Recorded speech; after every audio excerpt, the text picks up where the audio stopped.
Past players, past legends, past legends.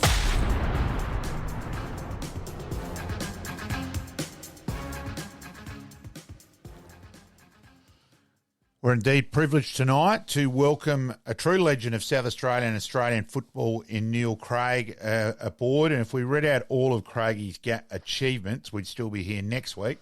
But he's a winner of the Callum Tompkins Medal, also Premiership player, obviously 75 and 78 at Norwood. Sturt, best and fairest runner-up, advertiser team of the year, club captain, 85 and 86. 11 games for South Australia, 84 state captain, overall 319 games, 220 goals. Fitness guru at the Crows, obviously Crows coach, involved at several clubs, and we'll carry that along the journey. But welcome aboard, Neil. Malcolm, thanks for having me along, mate. It's a pleasure to be here. Thank you, Neil. Like we generally like to start with most of our guests, is we'd like to go back to sort of where it all began, whether you started playing your junior football through your school, or was it for a local club, and we'll go from there. Yeah, well, it started for me, Peter, back in a country town called Maitland on York Peninsula. Our family had a farm just out of Maitland, about 14, 15 k's out of Maitland. But that was where I went to primary school. And pretty much the Maitland Football Club was my introduction to Australian footy. And it was a fantastic introduction as well. I was only having a discussion the other day with someone, and I just made mention of, when I reflect back on those early days, and I'm talking probably there as a 10, 11, 12-year-old, just the sheer joy that I remember of going to training, parents taking you to training. The session was once a week. Just couldn't wait to get there, the fun and the absolute joy that they provided. So I played with Maitland. I played for the junior Colts, which was, I think then was under 14s, would have been under 14s back in those days. Mm-hmm. So I think I played my first game in the junior Colts as maybe a 10 or 11-year-old. I came off the bench. I remember the coach saying to me, "I want you to go into the forward pocket." And I remember, I'm running out, and I had no idea where the forward pocket was. So I ran back and said, "Where is the forward pocket?" And but that's where it all started for me, Peter. And then as a 13-year-old, I was lucky enough. I was coming down to Adelaide anyway to go to school, our secondary schooling. Which was sort of part of what our family did after primary school. We most of my brothers and my sister came down to Adelaide, so I was no different. I was lucky enough to be sort of recruited, if you like, by the Norwood Football Club. I remember a guy called Max Goodyear came across and visited our farm and our house, and I just couldn't. I couldn't wait to get to Adelaide because it's. I just had a real passion for footy. I was coming to Adelaide anyway, and to be involved in a place called Carmel Court, where there was a whole range. I think it was that had the capacity to hold about 22 recruits. All with a want, a desire, a passion to play league football for the Norwood Football Club. So I was in my absolute element. The only problem with that, Peter, of course, as a 13-year-old, I was the youngest, and the next oldest guy was 17. So I was going to ask you about that, Craigie. Yeah. So there was a lot of good experiences going on, in those early days as a 13-year-old mixing with 17-year-olds. But you have different phases in your life, but that period from 17 till probably 17 or 18 years of age when I was at Carmel Court was some of the best years of my life. Absolute fun and enjoyment and stimulation, and just to be in an environment where everyone had this passion to play, in the league side in the SANFL with Norwood. And so we'd train together, we'd go out together, we'd eat together. Socialise together. It was just a fantastic environment, It sort of wouldn't be able to survive now, but it did back in those days because you could recruit from anywhere in the state. We still had And it was probably ahead of its. zones in It was Adelaide. probably ahead of its time. And you think of the players who lived at Carmel Court. You know, Michael Taylor, Neil Button, John Wynn, Ian Stazanowski, Danny Jenkins, Greg Turnbull. Yeah. You know, the late Jim Till, late Glenn Rosser. They're not just. It was. It's the elite. It's the elite of Australian footy. There, we're not talking just. You know, we're not role models there, Malcolm. Yes, yeah. Well, in different ways. In different ways, yeah. Yes. Yeah. If only those walls could talk at Carmel Court. Yes. Thank God they don't talk, mate. Yes. But you see, in terms of the, for want of a better word, the success rate, of the guys that went through Carmel Court and the number of guys that went on to play, league footy for Norwood, it was just a huge success. Yeah. So huge success for the club, and it just gave so many young guys an unbelievable experience as well. So it was a win-win. It was a fantastic time for me and to be at the Norwood Football Club. And I scored for Kenzie Cricket Club as a kid, Pete. And so in summer I'm scoring in cricket, and at Parkinson Oval, the oval up the top was the hockey oval, and there was Phil Carman, Neil Craig, and the late Robert Odie training together. And it was unbelievable to watch. If Ross Dillon was playing cricket for Kenzie, there was a few more of the Nord guys came out. But it was just generally watching these two freak elite athletes who are well ahead of their time and just pushing the crap out of each other. And Robert Odie willing himself to keep going to keep up with you two lunatics. It was incredible to watch, Craigie. Yeah. I really mean that. Yeah. So and sort of the environment sort of created that, Malcolm. Because Phil Carman, of course, was at Carmel Court, and his mum was there. Yep. She was Anne Carman, and Gil Butchard's mum was there as well. So they had the job of looking after us all, and what a job that was. But Margaret Butchard, that's right. Yep. Yeah. So. And we used to go up to Kensington Gardens, and we'd go up there and train, and at the drop of a hat, and we'd just get a group of guys, and you go up and you create your own little games or your marking contest, or it was just a classical, fantastic environment. And of course, talk about ahead of your time. Like Phil Carman was ahead of his time with the way he went about his footy, and we know, we know the career that he had. So it was, to be able to train with Phil. And be part of all that was a great experience for me. Well, Phil held athletic records at Pembroke for over 30 years, and there's people in the athletics game industry, if you want to call it, in the know who are adamant that Phil wouldn't have only been an Olympian, that he would have medalled in the decathlon. Was how Phil was regarded athletics wise, Geez, you gave him more than competition, Craig. As I said, I was in awe watching you two do during that.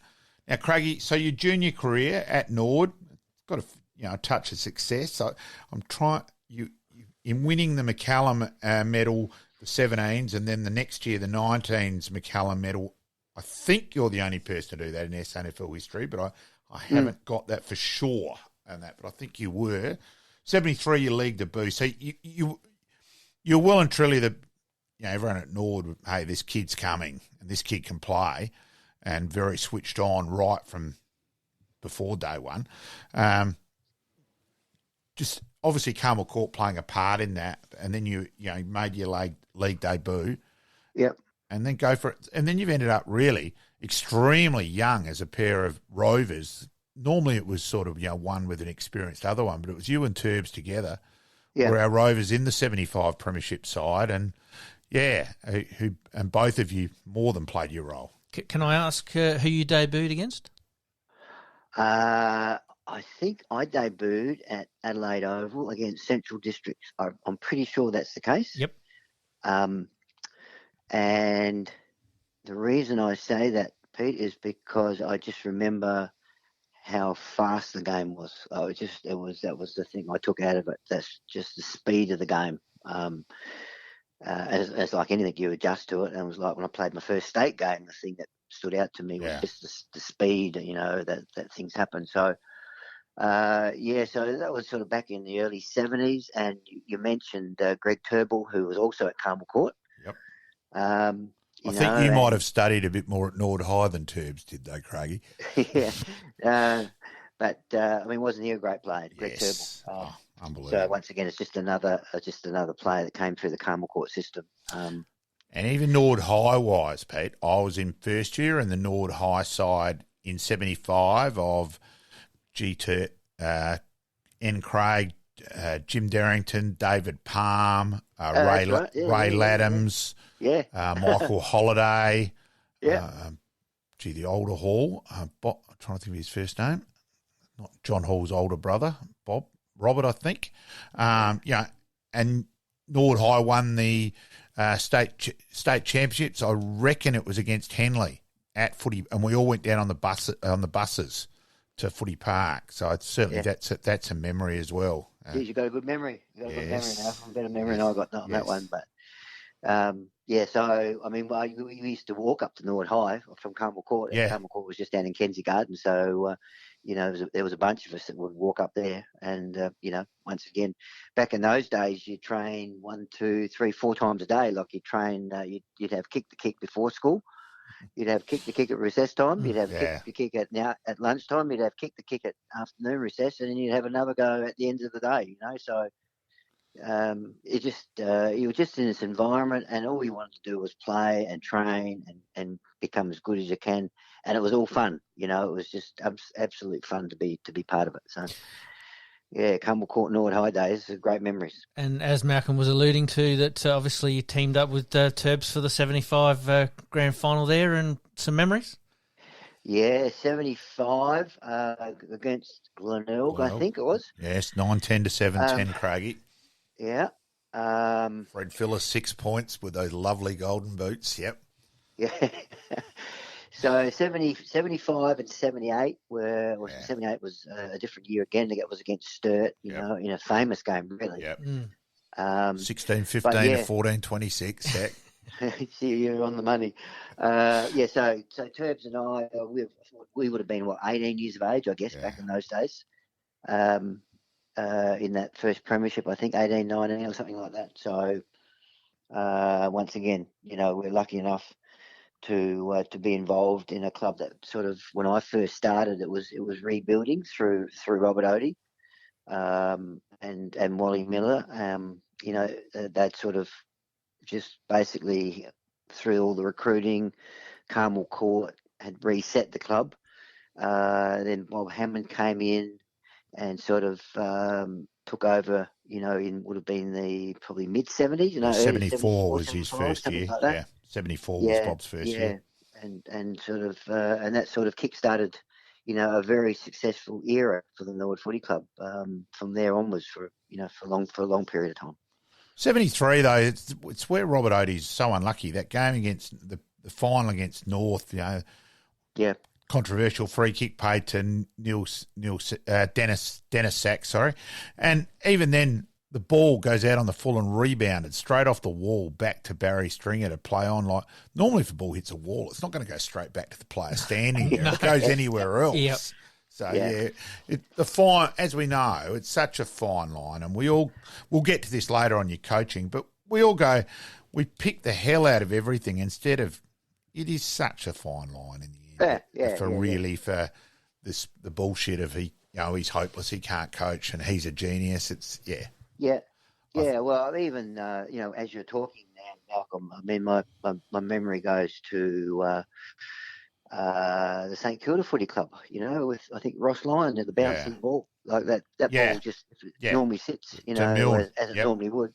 They win a grand final. Yeah, but it just so I mean it's. And that's why you've just got to, with all that sort of, all those sort of games, you just got to be quite unemotional towards it. And just, as you said, it's sometimes it just comes down to luck, And so, anyway, that's what it is, and that's that's high performance sport. It's any sport really, but high performance sport is what we're talking about. So, 77, Craigie, you win the best. You win the best and fairest.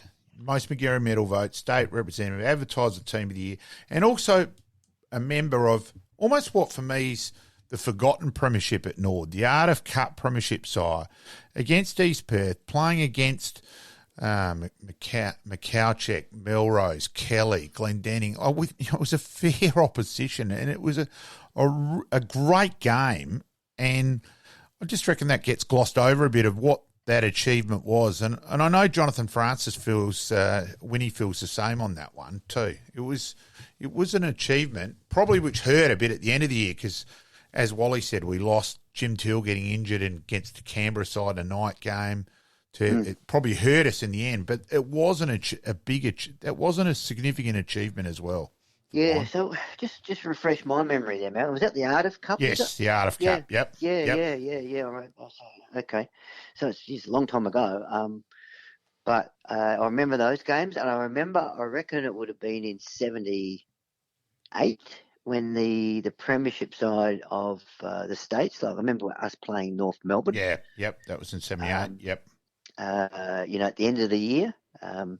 And playing against guys like Croswell and Malcolm Blight, Barry Cable, these sort of that quality, Glendenning and those sort of quality players. So when you look back on it, like the competition, even though we've got a national competition now, like the level of play back then, you were still getting exposed to a high level of competition, not only in your state but also at the end of the year when you play against, in those Ardif Cups and the premiers from each state.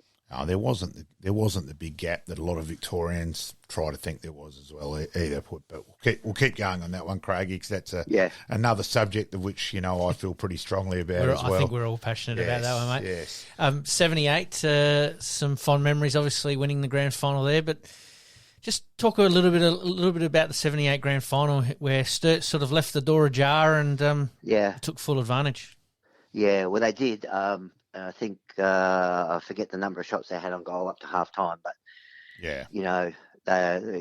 if you're in their camp, you'd say that that's a game that got away from them. Oh, very much so. Yeah, but that's once again that's the way the game unfolded, and our capacity.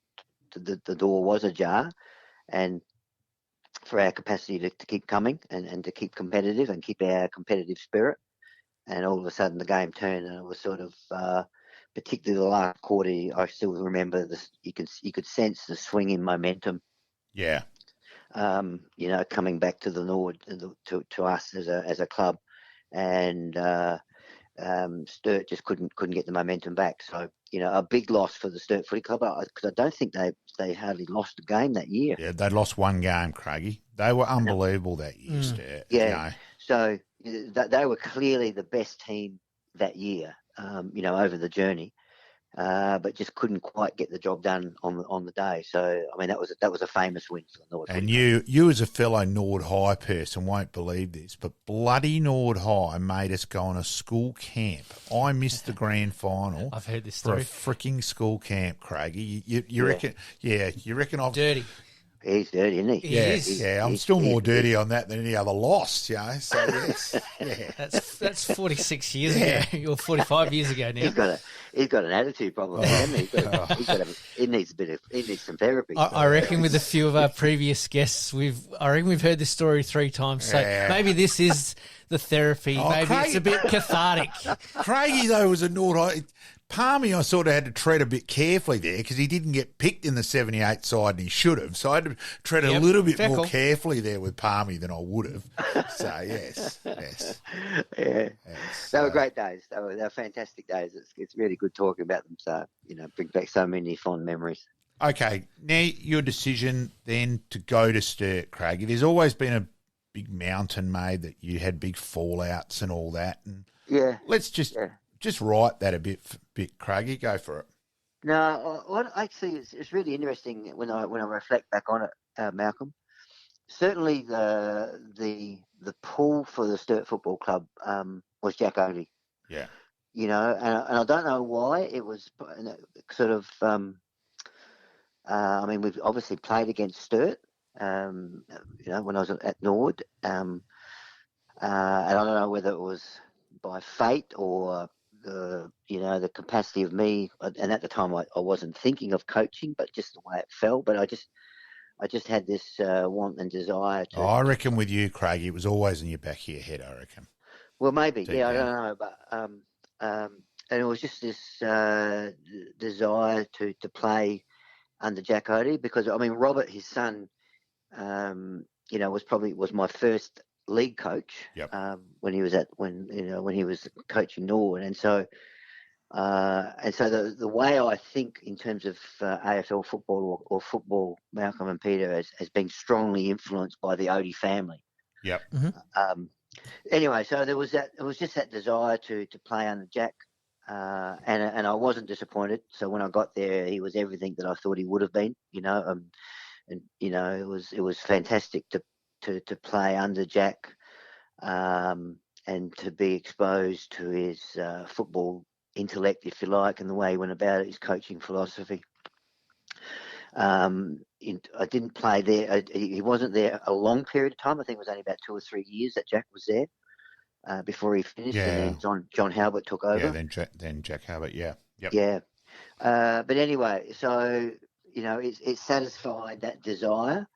And then, of course, I went to North Adelaide, Yep. which was sort of Mike Noonan was coaching North. And that was towards really the end of my career.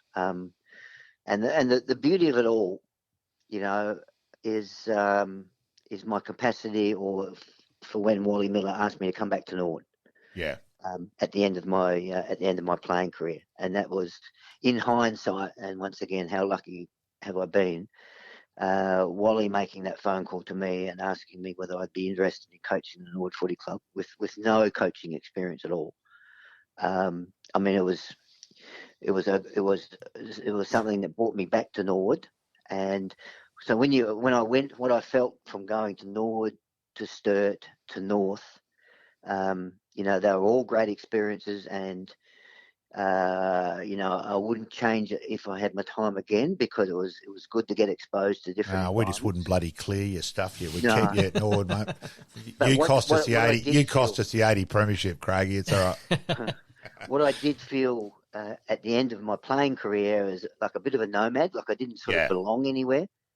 And so coming back to Norwood as a senior coach, not only did it give me an opportunity to start my coaching career, but it gave me a sense of belonging again. It sort of brought me back to where it started. And that was one of the biggest gifts that the Norwood Football Club gave me.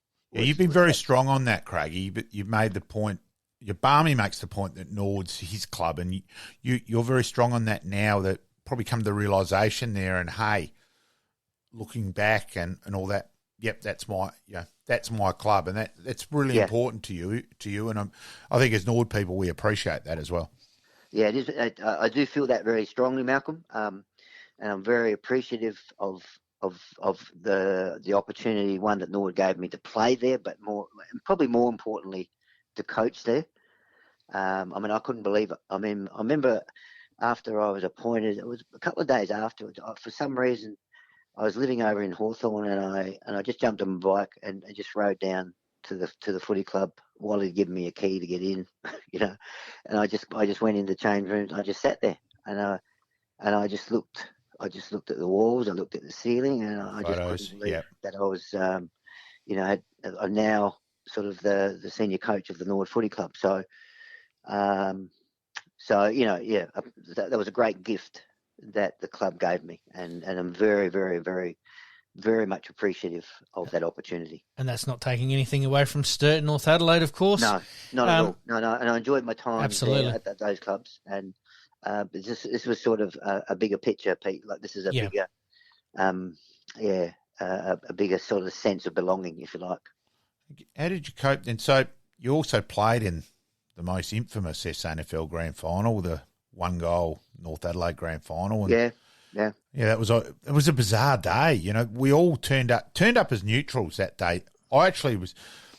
Look, I'll be honest. I go to a grand final as a neutral. I'm ho hum. I was actually looking forward to the game. I thought this should be a bloody good game. Yep. The games between them during the year have been fantastic, and then it was just a bizarre day where North were terrible. Yeah, Port were good, but North were terrible, and it was really weird. Yeah, it was. A bizarre day is the best way to describe it. I mean, and because in a grand final, when you sort of supposedly, let's assume that you got the two best teams for the year, Yeah. in the grand final, that normally that's a fairly close defensive type of, a game. I think it was nearly about the 20-minute mark of the last quarter. Like we still hadn't kicked the goal. Yeah. Poor Craig Burton's remembered as the guy who kicked the goal. Yeah. Craig said to me, he almost would have been better off if we hadn't kicked the goal. It'd be less I'm spoken about, sort of thing. So, I mean, that in itself is a famous grand final, because how bizarre it was. And so it's amazing, isn't it? So you get to experience the absolute euphoria of the Norwood Sturt grand final. Yeah. And then you also have the experience of playing in a grand final where at the 20-minute mark of the last quarter that the team you're playing in, you haven't kicked a goal yet. So talk about the highs and lows of sport, and that's what I mean by I have no regrets from going from one club to the other, because you get those different experiences. As you said, the euphoric of 78, and it had been preceded by the relief of 75. The 25 years, people. I was 12 at the grand final, and I was just watching people and observing quietly and that.